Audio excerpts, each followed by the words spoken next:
I discovered my father was a monster on a Tuesday, which felt appropriate because Tuesdays were already terrible. I was 23, fresh out of college with a finance degree I'd earned while he paid for everything: tuition, apartment, even my coffee addiction that cost more than most people's car payments. His name was Vincent Harlow, and everyone called him a self-made billionaire. Magazines featured him. Universities invited him to speak. Politicians shook his hand at charity galas. I called him Dad and thought I knew him. I was wrong about everything. The discovery happened in his home office, a room I'd been forbidden to enter my entire life. "Private business, sweetheart," he'd always said, ruffling my hair like I was still 7. But that Tuesday he was in Singapore for a deal, and I needed his signature on trust fund documents. Mom said the papers were probably in his desk. I found them, along with a locked drawer that practically screamed, "Open me." I'm not proud of what I did next, but I'm not sorry either. I grabbed a letter opener and worked that lock like I was defusing a bomb. It clicked open after 5 minutes, and inside, I found a leather folder containing documents that would change my life forever. Bank statements, dozens of them. Accounts in the Cayman Islands, Switzerland, Panama. Numbers so large my brain couldn't process them at first. 40 million here, 60 million there. I recognized some names attached to the accounts: business partners, investors, people who trusted my father with their money. And there, in neat handwriting on a yellow notepad, was a list titled "Redirected Funds" with dates going back 15 years. My father wasn't just rich, he was a thief. A calculated, systematic thief who'd been stealing from his clients for over a decade. I sat on his expensive Persian rug, papers spread around me like evidence at a crime scene, and laughed. Not a happy laugh, the kind that bubbles up when your brain can't handle reality anymore. My father, the man who lectured me about integrity and hard work, had built his empire on stolen money. The irony tasted like metal in my mouth. Then a darker thought crept in, cold and sharp. If he'd been stealing for 15 years, and I'd been living off his money for 23, that made me complicit. Every designer bag, every vacation, every dollar of my college tuition, all of it was blood money. I felt sick and angry and strangely excited all at once. I took photos of everything with my phone, hands shaking so badly the first 10 were blurred. Then I carefully put everything back exactly as I'd found it, locked the drawer with a bobby pin because apparently I was a criminal now too, and walked out of that office a different person. The daughter who trusted Daddy was gone. In her place stood someone who understood that love and loyalty were just pretty words people used while stabbing you in the back. If my father could steal millions and sleep peacefully, what did that make him? More importantly, what did that make me for still loving him? I didn't confront him when he returned from Singapore 3 days later. I smiled, hugged him, asked about his trip like nothing had changed. He brought me chocolate from the airport and told me about the deal he'd closed, a $20 million investment from a tech startup. I wondered how much of that would end up in his secret accounts. He seemed tired, older somehow, with grey creeping into his temples. For a second, I almost felt sorry for him. Then I remembered the names on those bank statements. Real people, families, businesses destroyed because Vincent Harlow wanted a bigger yacht. I spent the next month researching.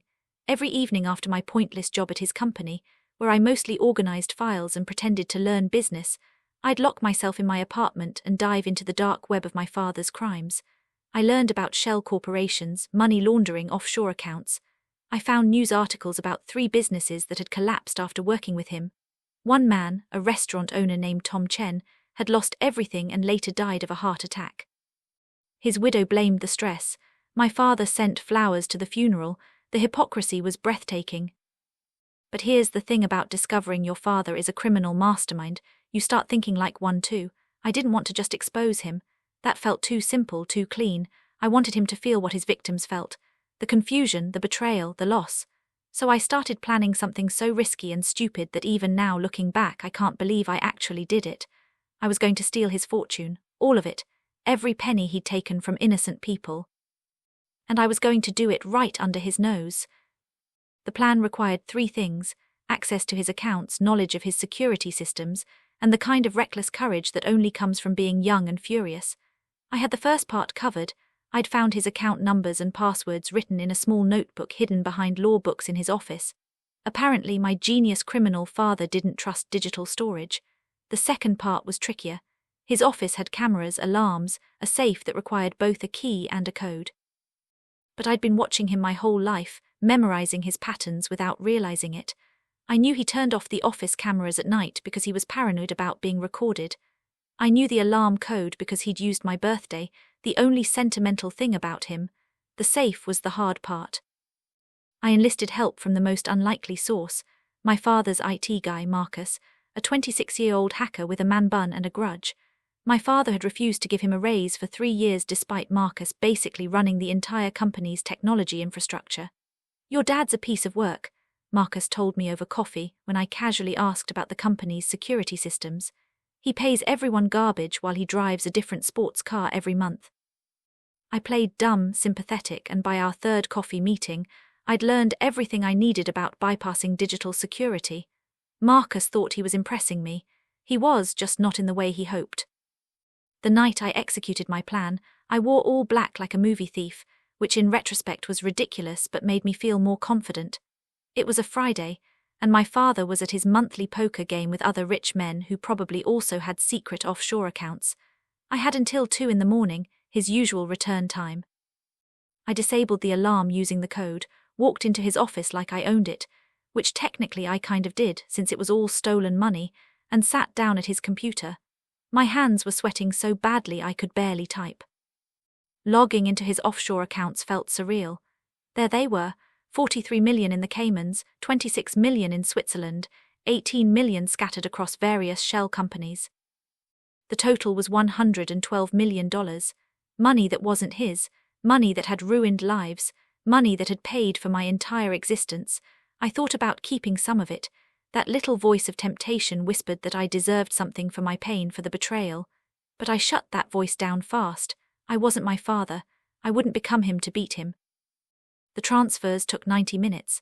I'd already set up accounts for each of his victims, researching who'd been hurt by his schemes. The restaurant owner's widow got 8 million. A small manufacturing company he'd bankrupted got 15 million. A retirement fund he'd emptied got 22 million. I worked down the list, returning money to the people who deserved it, my heart pounding so hard I thought it might explode. Some people wouldn't get everything back, the trail was too complex, but they'd get enough to rebuild. With each transfer I imagined my father's face when he discovered what I'd done. The thought made me smile. The remaining money, about 30 million, went to various charities: cancer research, homeless shelters, educational programs for underprivileged kids. Organizations my father had pretended to support while actually supporting only himself. I kept nothing, not a dollar. This wasn't about me getting rich. This was about justice, or the closest thing to it I could create from my apartment at midnight while eating cold pizza and committing multiple felonies. When the final transfer went through, I sat back in his leather chair and felt something close to peace. Then I heard the front door open downstairs. My father was home early. I heard his voice, then another voice, his business partner Anthony, who I'd always thought seemed slimy. They were laughing about something, their footsteps heading toward the stairs, toward the office, toward me sitting at the computer with evidence of the century's biggest theft glowing on the screen. My brain froze for approximately 3 seconds, which in crisis time feels like 3 years. Then survival instinct kicked in.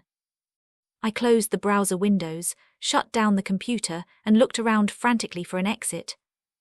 The office had 1 door and 1 window. The door led to the hallway where I could hear my father and Anthony getting closer, their voices louder now. The window led to a 15-foot drop onto the brick patio. I chose the window. I'd like to say I climbed out gracefully like a spy, but the truth is I basically fell out, caught a tree branch that scratched my face, and landed in the bushes below with all the elegance of a drunk raccoon. I heard the office door open above me just as I rolled out of the bushes and sprinted across the lawn to where I'd parked my car 2 blocks away. My heart was beating so fast I tasted copper. I drove home shaking, bleeding from the tree scratch and laughing hysterically. I'd done it. I'd actually done it. $112 million redistributed in a single night. My father's fortune, his security, his entire criminal empire, dismantled by his daughter while he played poker. The irony was delicious. I poured myself a large glass of wine, drank it in 3 gulps, then poured another. Tomorrow, when the sun came up and my father checked his accounts, my real life would begin. Tonight, I was just a girl who'd stolen from a thief and somehow felt like a hero. Sleep was impossible. I lay in bed watching the ceiling fan spin, imagining the moment my father would discover the empty accounts. Would he scream, cry, call the police? The police option worried me most. I'd technically committed theft, even if it was stolen money I was stealing. The legal system might not appreciate the poetic justice of my actions. I'd prepared for this scenario by creating an anonymous email account with all the evidence of my father's crimes, the photos of his documents, the list of victims, everything. If he came after me legally, I'd release everything publicly. Mutually assured destruction. He'd go to prison, and I'd probably go with him, but at least the truth would be out. Morning came with 17 missed calls from my father. I ignored them all and went to a coffee shop, ordering the most expensive drink on the menu because why not? I was probably going to jail anyway. My phone kept buzzing. Calls, texts, voicemails I didn't listen to. Around noon my mother called. Her voice was strange, worried but trying to sound calm. "Sweetheart, your father needs to talk to you. It's important. Please come to the house." I asked if everything was okay. She hesitated, then said, "Just come home." Home, funny how that word had changed meaning in 24 hours. I arrived at the family mansion at 2 in the afternoon, prepared for confrontation. My father sat in the living room looking like he'd aged 10 years overnight. His usually perfect hair was messy, his eyes were red. For a second I felt guilty. Then I remembered Tom Chen's widow and the guilt evaporated. "Sit down, Alexis," he said quietly. I sat, keeping my face neutral, playing dumb. He stared at me for a long time and I wondered if he somehow knew. If he'd seen me on some hidden camera I'd missed. If this was the moment I got caught. "I've been robbed," he finally said. "Someone hacked my offshore accounts last night and took everything, over $100 million. He watched my face carefully. I arranged my features into shock and concern, channeling every acting skill I'd never known I had. "Oh my God, Dad, that's terrible. Have you called the police?" He laughed, bitter and sharp. "And tell them what? That money wasn't exactly legal. If I report this, I'll be investigated. Everything will come out." I let confusion cross my face. "What do you mean, not legal?" That's when the dam broke. My father, the great Vincent Harlow, started confessing. Everything, 15 years of fraud, embezzlement, theft. He paced the room, explaining how he'd built his fortune by stealing from clients, hiding money offshore, creating fake investments. My mother sat frozen on the couch, her face white as paper. She hadn't known. That small detail made me feel better about what I'd done. At least Mom was innocent. My father kept talking, his words tumbling out like he'd been waiting years to confess. "I thought I was protecting us," he said, "building something secure for our family, but I became the thing I always hated, a thief." I almost felt sorry for him, almost. Then he said something that crystallized why I'd been right to do what I did. "The worst part is whoever stole from me is smarter than me, better than me. They found every account, transferred it all in less than 2 hours. It's actually impressive." He looked at me with tired eyes. "I deserve this, probably, karma or whatever you believe in." My mother started crying. I sat there between my parents, keeper of the secret that would destroy what was left of our family, and felt completely calm. Over the next week, I watched my father crumble. The authorities eventually got involved, not because he reported anything, but because the people receiving mysterious millions in their accounts started asking questions. Investigations opened. The FBI showed up at our house on a Wednesday morning.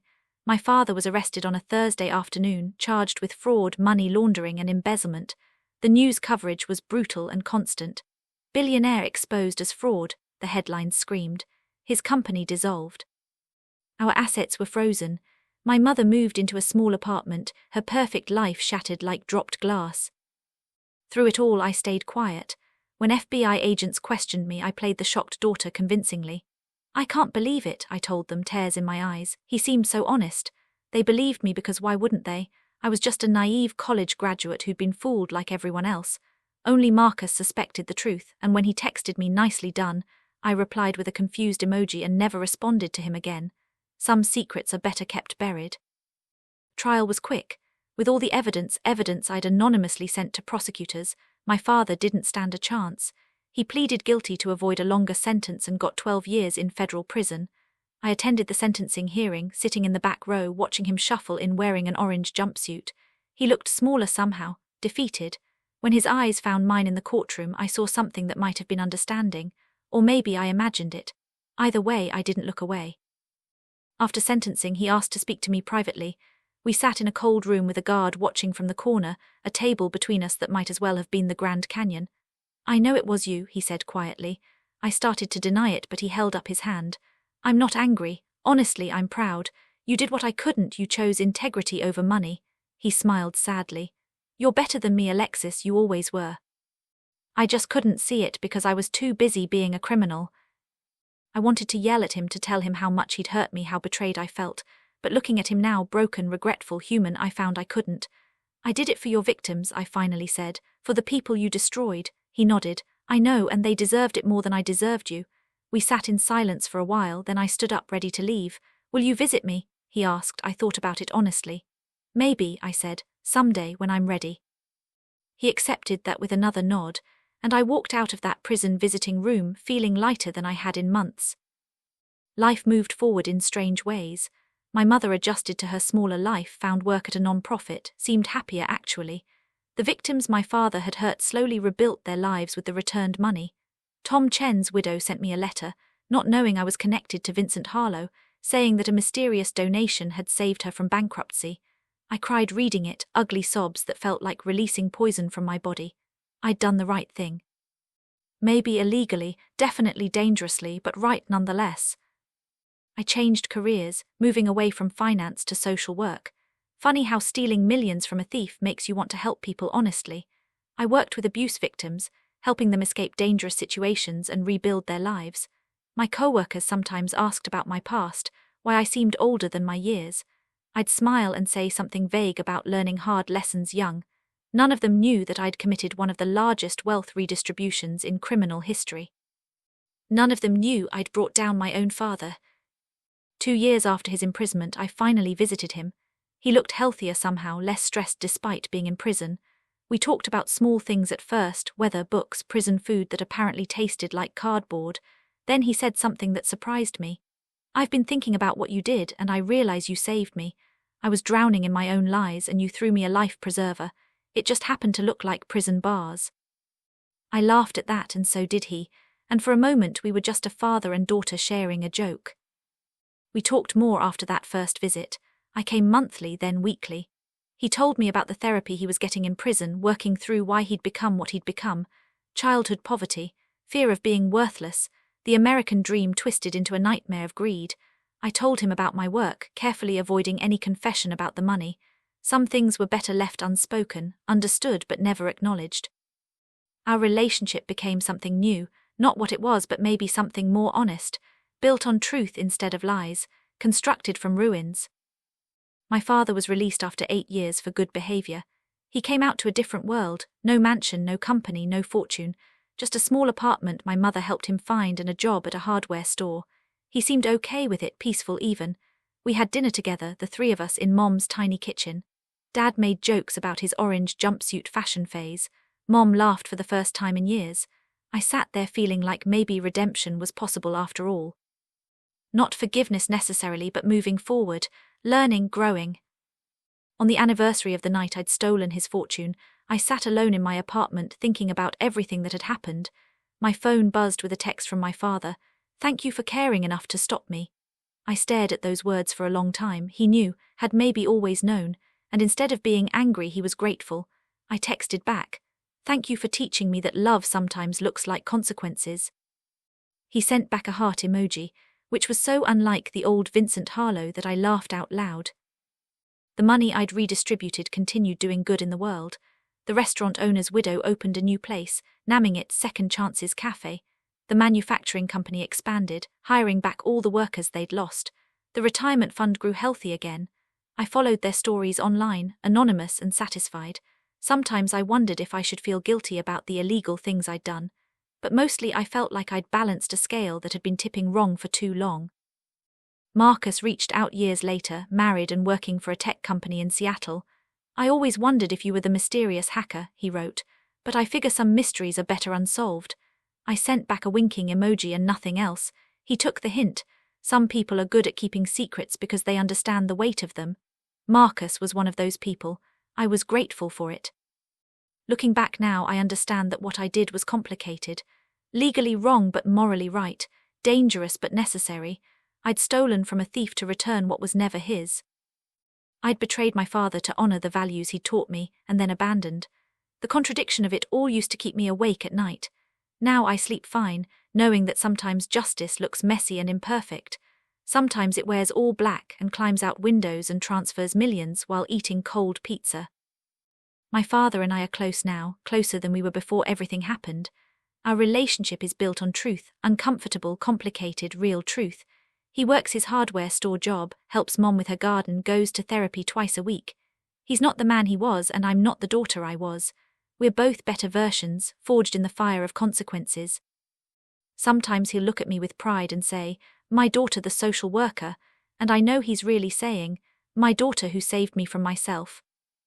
The story of Vincent Harlow's fall became business school legend, a cautionary tale about greed and fraud. Nobody knows the real story, about a daughter's betrayal that was actually love in disguise. That's fine with me. Some truths are for public consumption. Others are for quiet moments between people who have hurt each other and healed anyway. My father keeps a photo of me in his wallet now, next to one of Mom. It's from my college graduation, before I knew who he really was. Sometimes I wonder if he keeps it to remember the daughter who believed in him, or the daughter who held him accountable. Probably both. The question people ask me most in my social work is how to forgive unforgivable things. I tell them forgiveness isn't about forgetting or excusing. It's about choosing to move forward without the weight of hatred pulling you down. It's about understanding that people are complicated, capable of both terrible and beautiful things, sometimes in the same breath. My father was a criminal and a loving dad, a thief and a man who made bad choices from fear. Both things can be true. Life is rarely simple. So here's the truth about blood money. It's called that because it costs more than dollars. It costs relationships, integrity, peace. My father paid that price and I almost did too. But in the end we both chose something better. He chose accountability, I chose justice. And somehow through all the mess and pain and illegal bank transfers we found our way back to being family, not perfect, not unscarred, but real. And that, I think, is worth more than $100 million could ever be. On quiet nights I sometimes drive past the old mansion where I grew up. New people live there now, their lights glowing warm through expensive windows. I wonder if they know the history of that house. Probably not. They just see beautiful architecture and a good investment. They don't know about the locked drawer, the stolen millions, the daughter who became a thief to stop a thief. Last month I actually ran into the new owners at a coffee shop. The wife, a cheerful woman named Bethany who looked like she baked cookies for fun, recognized me from old family photos still hanging in the hallway. "You're the Harlow girl," she squealed, grabbing my arm like we were old friends. "We absolutely love your old house, though I have to ask, why is there a tree branch bent at such a weird angle near the office window?" I nearly choked on my latte. The tree I'd grabbed while falling out the window during my great heist. "Oh, that," I said, trying to sound casual while my face probably turned the color of a tomato. "I used to climb that tree as a kid, probably bent it doing something stupid." Which was technically true if you considered felony theft stupid, which legally speaking it definitely was. Bethany laughed and launched into a story about their renovations. "We found the strangest things when we moved in. There was a bobby pin jammed in a desk drawer lock. Who locks a drawer with a bobby pin?" She looked at me expectantly, and I took a very long sip of my coffee to avoid answering. That bobby pin was currently sitting in a box in my closet like a trophy from the world's weirdest heist.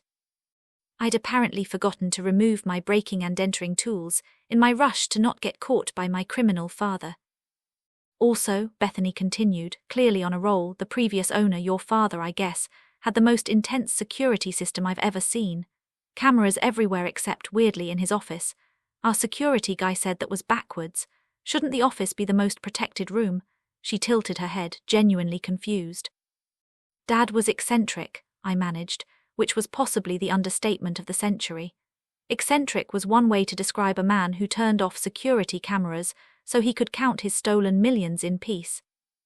Her husband joined us then, a friendly guy named Paul who immediately started talking about the Persian rug they'd found rolled up in the attic.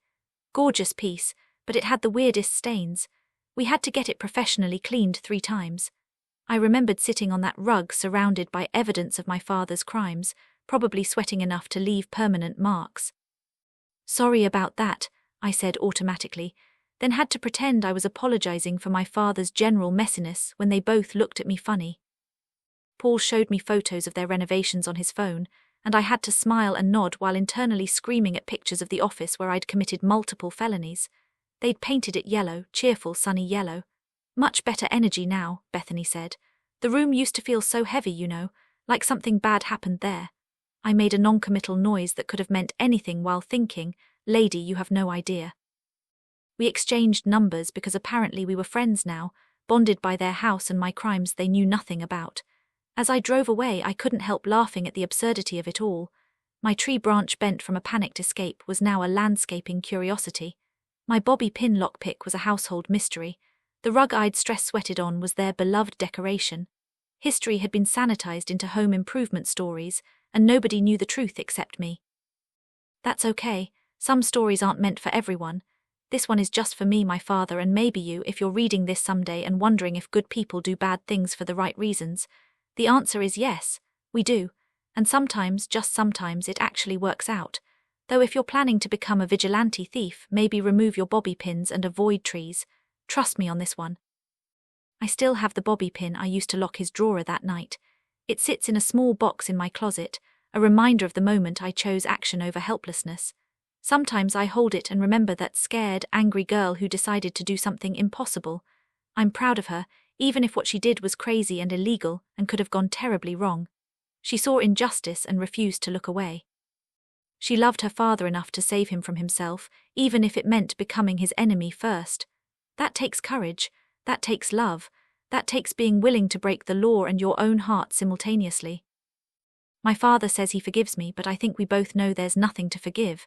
I did what he couldn't. I chose principle over profit, victims over villain, love over lies. And in doing so, I gave him the greatest gift possible, a chance to become better. He took it. That's all you can ask for in this messy, complicated, beautiful life. We stumble, we fall, we sometimes steal millions from our criminal fathers. And if we're lucky, really lucky, we find our way back to the light. Together.